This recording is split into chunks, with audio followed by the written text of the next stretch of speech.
What's going on, guys? Today we're continuing our series on the deity of Christ according to Mark. Today we're going to jump into chapter 12 and examine the parable that he gives about the wicked tenants of the vineyard. And we're going to see that when Jesus says he's the Son of God, he actually means something much more. He means he's the divine Son of God, one in essence and being with the Father. So let's jump right into it and read the first 9 verses of chapter 12 of the Gospel of Mark.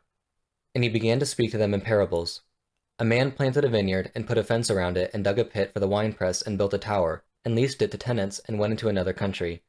When the season came, he sent a servant to the tenants to get from them some of the fruit of the vineyard. And they took him and beat him and sent him away empty-handed.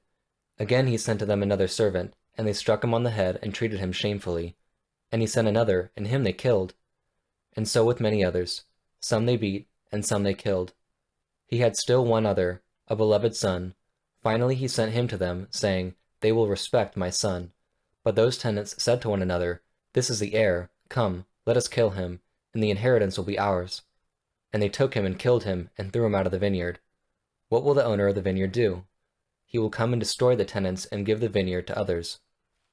Most of you can probably already tell that Jesus is claiming to be the Son of God in this parable, but let's translate this parable fully into the real world, because when we do that, we're going to see that Jesus actually has a unique sonship that is different from anyone else, and it's actually a divine sonship. Really quickly, let's look at verse 7 of the 5th chapter of Isaiah, because there he gives another sort of parable of a vineyard, similar kind of language, and then he tells us what the vineyard actually is and what it represents. So let's look there really quick. For the vineyard of Yahweh of hosts is the house of Israel, and the men of Judah are his pleasant planting. And he looked for justice, but behold, bloodshed, for righteousness, but behold, an outcry. Also, let's look at Amos chapter 3, verse 7. For the Lord Yahweh does nothing without revealing his secret to his servants, the prophets. And also Revelation chapter 10, verses 5 through 7. And the angel whom I saw standing on the sea and on the land raised his right hand to heaven, and swore by him who lives forever and ever, who created heaven and what is in it, the earth and what is in it, and the sea and what is in it, that there would be no more delay, but that in the days of the trumpet call to be sounded by the 7th angel, the mystery of God would be fulfilled, just as he announced to his servants, the prophets. With these passages in mind, we can easily translate the parable of Jesus into the real world. The vineyard represents the people of Israel. The Lord of the vineyard is Yahweh God. The tenants to whom the Lord of the vineyard leases a vineyard are the spiritual leaders of Israel, appointed by God to cultivate and care for the people of Israel. The servants who the Lord of the vineyard sends represents the prophets that God sends to the people of Israel to demand justice and righteousness, and the Son obviously is Jesus. And the fruit that God is hoping for, according to Isaiah, is the fruit of righteousness, of justice. So with all the pieces put together, we can see what the parable is saying. Jesus is saying that God set up the people of Israel in such a way that they should be able to thrive. He gave them spiritual leaders that were supposed to care for and cultivate them and bring out the fruits of righteousness in them. But instead, every time God sent prophets, they beat them or they killed them and they disrespected them and they treated them shamefully. Finally, last of all, God was going to send his beloved Son to them, and that, of course, is Jesus.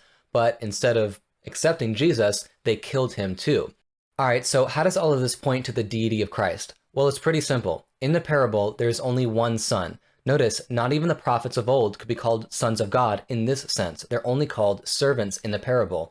But all human persons can be called sons or daughters of God by being created by him. Some of us get to be called sons and daughters of God in a spiritual sense by virtue of being in covenant with him, by being part of his covenant family, and having him as our spiritual father. But Jesus has a sonship that is distinct from all of that.